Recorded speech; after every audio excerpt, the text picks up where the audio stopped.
Hello दोस्तों, आज के इस वीडियो में हम लोग x और y का मान निकालने वाले हैं, वो भी प्रतिस्थापन विधि का प्रयोग करके हम लोग इसका मान निकालेंगे x और y का।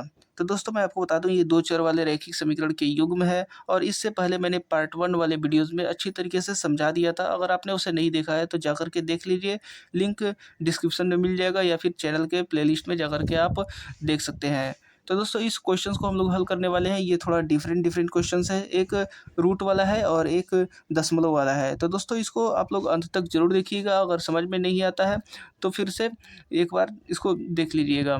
तो दोस्तों चलिए स्टार्ट करते हैं। और कोई भी डाउट अगर आपके मन में आता है तो कमेंट बॉक्स में कमेंट करके पूछ सकते हैं। क्वेश्चन अगर समझ में नहीं आता है किसी भी क्लास 10th का या 9th का, तो आप कमेंट बॉक्स में कमेंट कर सकते हैं। तो चलिए स्टार्ट करते हैं। सबसे पहले हम लोग इसको हल करेंगे, तीसरे नंबर को हल करने वाले हैं। तो ये भी बहुत आसान है। आप लोग पहले क्या कीजिएगा, इसको यहाँ पर समीकरण 1 मान लीजिएगा, फिर उसके बाद इसको समीकरण 2 मान लीजिएगा। तब यहाँ पर ये डायरेक्ट हम हल कर रहे हैं, यहाँ पर इस क्वेश्चन को फिर यहाँ पर उतार नहीं रहे हैं, ज़्यादा यहाँ पर टाइम लग जाएगा, इसलिए इसको हम लोग हल करने वाले हैं। तो यहाँ पर देखिए समीकरण 2 से क्या करेंगे हम, समीकरण 2 से हमें क्या मिलेगा, यहाँ पर √3x है, यहाँ पर -√8y है, बराबर 0 दिया गया है। तो यहाँ पर देखिए इसको हम लोग निकालेंगे, √3x और ये -√8y है, तो इसको हम लोग उधर लेके चले जाएंगे। क्या लेके जाएंगे, इधर √8y। तो अब देखिए x का हमें निकाल के रखेंगे एक साइड से, x का मान √8y बटा में रूट में 3, यानी कड़ी में 3 आ गया। इतना हम लोगों को x का मान निकल गया। जैसा मैंने पहले किया था, जो पहले पार्ट 1 वाले वीडियोज़ में मैंने बताया था कि पहले x का मान निकालते हैं दूसरे से और उसके बाद हम लोग 1 में रख देते हैं और उसके बाद हम लोग को y का मान निकल जाता है। और फिर उसके बाद हम लोग फिर वापस आकर के इसमें रख देते हैं या फिर इसमें रख देते हैं, तो मान x का भी निकल जाता है। तो चलिए देखते हैं। यहाँ पर x बराबर √8y बटा में √3 है, तो इसको हम लोग समीकरण 3 मान लेते हैं। अब हमें क्या करना होगा, समीकरण 2 से निकाले हैं तो 1 में रखेंगे। देखिए समीकरण x बराबर √8y बटा में √3 कहाँ रखेंगे, अब समीकरण 1 में, ठीक है, रखने पर प्रतिस्थापित करने पर। तो देखिए यहाँ पर √2 दिया गया है और x का मान जो दिया गया है, चलिए पहले लिख लीजिए, √3y बराबर 0, √2x। तो यहाँ पर √2 दिया गया है, x का यहाँ पर मान रख लीजिए, √8y बटा में √3, इस तरीके से हो गया। उसके बाद यहाँ पर दिया गया है √3y बराबर 0। अब आपको क्या करना है, इसको ऊपर वाले में गुणा कर देना है। गुणा का जब करेंगे तो ये रूट है, ये अभी रूट में है, तो 2 8 16 हो जाएगा। अंदर वाला क्या होता है, गुणा हो जाता है। मैं आपको बता दूं कि अगर कोई भी इस तरीके से यहाँ पर नोट में रख लीजिए, इस तरीके से यहाँ पर, कि जब भी रूट में ए हो और गुणा किया जाए रूट में बी से, तो रूट का पूरा रूट में ए गुणे बी हो जाता है। तो ये ध्यान देने वाली बात है, यहाँ पर ए गुणे बी हो जाता है, यानी इन दोनों में मल्टीप्लाई हो जाता है और लिखा जाता है यहाँ पर। तो 2 गुणे 8 हो जाएगा। तो यहाँ पर पहले लिख लीजिए, समझाने के लिए लिख ले रहा हूँ, 2 गुणे 8 और ये y का y रहेगा, नीचे हो जाएगा √3, ठीक। यहाँ पर √3y है, यहाँ पर 0। अब क्या करेंगे इसको, अब यहाँ पर हम लोग एलसीएम लेंगे।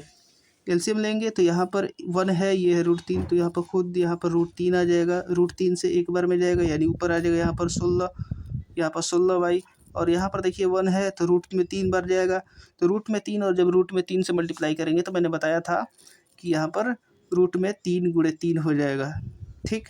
और यहाँ पर y दिया गया है और बराबर यहाँ पर 0 है, ठीक। यहाँ पर इतना दिया गया है। अब इसमें क्या होगा, ये भागा है तो इधर मल्टीप्लाई होगा तो 0 बन जाएगा।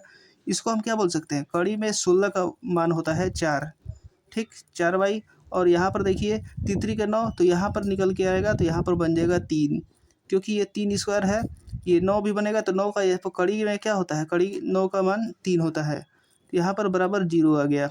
तो यहाँ पर देखिए 4 और 3 7 हो गया, 7y बराबर 0, यानी यहाँ पर y का मान कितना आया, 0 बटा में 7, यानी y बराबर 0। इस तरीके से आप निकाल सकते हैं। y बराबर तो 0 निकल गया। अब क्या करना है, आपको x का मान निकालना है। x का मान निकालने के लिए y बराबर 0 को कहाँ पुट करने पर, कहाँ रखने पर, समीकरण तीसरे में रखने पर, तीसरे में प्रतिस्थापित करने पर, तीसरे में रखने पर। तो आप लोग देख सकते हैं यहाँ पर तीसरा है, तो तीसरा पहले हम लोग लिख लेते हैं, x बराबर रूट में 8y बटा में रूट में 3। इतना लिख लेने के बाद हम लोग y का मान 0 रखेंगे। जब यहाँ पर 0 रखेंगे तो भाई देख लीजिए, यहाँ पर जब हम लोग 0 रखते हैं तो क्या होता है, जब ये 0 रखेंगे, मल्टीप्लाई में है खुद, तो इसका सबको क्या कर देगा, 0 कर देगा। जब भी 0 से किसी भी संख्या में मल्टीप्लाई करते हैं तो उसका मान 0 आता है। तो x बराबर क्या आ गया, 0 आ गया। तो x बराबर 0 और y बराबर 0 इसका हल होगा इस दिए गए दो चर वाले रैखिक समीकरण के युग्म का। अब देखिए इस वाले क्वेश्चन को करते हैं चौथा क्वेश्चन को। चौथा क्वेश्चन भी बहुत आसान है। यहाँ पर करना क्या है, इसको हमें जैसे 0.2x दिया गया है, 0.3y दिया गया है, 1.3 यहाँ पर बराबर में दिया गया है। तो इसको हमें क्या करना होगा, पहला समीकरण मान लेंगे, इसको हम लोग दूसरा समीकरण मान लेंगे। तो देखिए यहाँ पर इसको हमें क्या करना होगा, ये जो दिया गया है दूसरा समीकरण, समीकरण 2 से 0.4x दिया गया है प्लस 0.5y दिया गया है बराबर में 2.3। इसको क्या कीजिए, 4/10 कीजिए।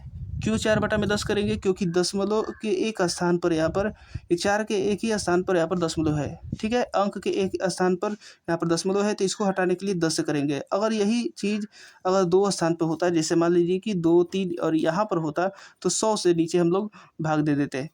लेकिन यहाँ पर 1 है तो 10 से देंगे, और यहाँ पर x का x रहेगा, और यहाँ पर देखिए 5, यहाँ पर भी 10, ठीक। और यहाँ पर देखिए 2.3 दिया है तो 23/10, क्योंकि यहाँ पर भी देखिए एक स्थान पर है, इधर से इस साइड से देखते हैं, इस साइड से देखते हैं, यहाँ पर 3 से दशमलव है यहाँ पर, इसीलिए 10 उतर जाएगा। अब देखिए, अब यहाँ पर आ गया 4x + 5y, ये 23। अब कहेंगे कि 10 कहाँ गया, तो भाई जब 10 एलसीएम जो नीचे लेंगे तो 10 से 10 ये कट जाएगा, और सिंपली बचेगा 4x + 5y बराबर में 23। तो इतना आ गया। तो अब हमें क्या करना होगा, यहाँ से ही हम लोग निकालेंगे y का मान। y का मान निकालिए, चाहे x का मान निकालिए, आप निकाल सकते हैं। तो चलिए हम y का मान ही यहाँ पर निकाल लेते हैं।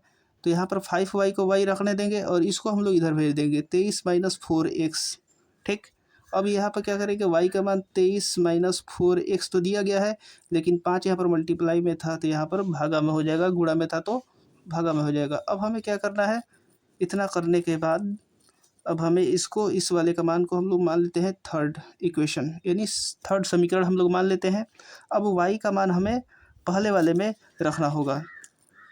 तो क्या करना होगा, यहाँ पर देखिए y बराबर 23 - 4x/5 समीकरण 1 में प्रतिस्थापित करने पर हम क्या पाएंगे, चलिए उसे देख लेते हैं। तो यहाँ पर दिया गया है रूट में 2x + 0.3y बराबर 1.3 दिया गया है। इसको भी लिख सकता, ये 0.2x है तो इसको हम लोग क्या करेंगे, 2/10 x लिख लेंगे, और यहाँ पर y का मान दिया है तो y में रखेंगे हम लोग 3/10। यहाँ पर y का मान दिया गया है 23 - 4x/5, और ये देखिए 1.3 को हम लोग क्या लिख सकते हैं, 13/10 लिख सकते हैं। अब हमें क्या करना होगा, अब हमें इसको हल करना होगा। तो चलिए हल करते हैं। ये देखिए 2x हो गया, ये पहले हम लोग क्या करेंगे, एलसीएम ले लेंगे। यहाँ पर एलसीएम लेंगे, तो एलसीएम लेंगे तो इस तरीके से हो जाएगा। मान लीजिए एलसीएम यहाँ पर आ जाएगा कितना इसका, और इसका एलसीएम आ जाएगा 10। क्या हो जाएगा, 10 × 5 = 50, इसका 50 आ जाएगा। इसका 50 एलसीएम आएगा, आप लोग करके देख लीजिएगा, क्योंकि यहाँ पर 10 से मल्टीप्लाई होगा, यहाँ पर 5, तो यहाँ पर 50 हो जाएगा। तो 50 इसका एलसीएम आ जाएगा, तो 10 × 5 = 50 और 5 दूनी का 10, 10x हो गया। 10x प्लस 10 × 5 = 50 यहाँ पर है, तो 50 × 1 = 50, और यहाँ पर पूरा उतर जाएगा। 3 × 3 = 9, 3 दूनी के 6 = 69, और यहाँ पर 3 × 4 = 12x। हम क्या किए, यहाँ पर थोड़ा सा ध्यान देने वाली बात है, इस वाले को इसमें गुणा किए और फिर इसमें गुणा किए। देख लीजिए यहाँ पर इतना आ गया। अब यहाँ पर कहेंगे कि 10 और 50 यहाँ पर कैसे आ गया, जब हम लोग गुणा करेंगे तो 10 × 5 = 50 होता है। यहाँ पर 5 बार में गया तो 5 दूनी के 10 लिख दिया। यहाँ पर 50 है, 10 × 5 = 50 खुद है, यहाँ पर मल्टीप्लाई होता है, और 50 × 50 एक बार में जाएगा, तो एक बार में जाएगा तो हमें यही उतार देना है। अब देखिए यहाँ पर 13/10 दिया है। अब क्या किया हमने, यहाँ पर 1 0 से 1 0 यहाँ पर कटा दीजिए, या फिर 10 × 5 = 50 भी हो जाएगा। अब हमें क्या करना होगा, इसमें मल्टीप्लाई करना होगा, क्योंकि ये भागा में है, भागा में है तो 13 × 5 हो जाएगा। और यहाँ पर देखिए 10x - 12x, तो यहाँ पर कितना हो जाएगा, यहाँ पर 6 9 है, और 10 में से 12 जाएगा तो -2x बचेगा। तो -2x बराबर यहाँ पर 13 पचे 65 दिया गया है, यहाँ पर 69 है, -2x। अब हमें क्या करना होगा, ये 2x माइनस में है तो इसको प्लस में रखना होगा, तो इसको क्या कीजिएगा, इधर भेज दीजिएगा और 65 वाले को इधर भेज देंगे। 69 और 65 वाले को इधर भेज देंगे तो बचेगा यहाँ पर 9 में से 5 जाएगा 4, यानी टोटल कितना बच गया, 2x बराबर 4। तो x बराबर कितना आ गया, 4/2 यानी 2 दूनी के 4। तो यहाँ पर x बराबर 2 आ गया। आप इस तरह भी लिख सकते हैं उल्टा, या फिर इस तरीके से भी लिख सकते हैं। x बराबर 2 आने के बाद अब हम लोग क्या करेंगे, y का मान निकालेंगे। तो y का मान निकालने के लिए हमें क्या करना होगा, समीकरण 3 में रखना होगा x का मान।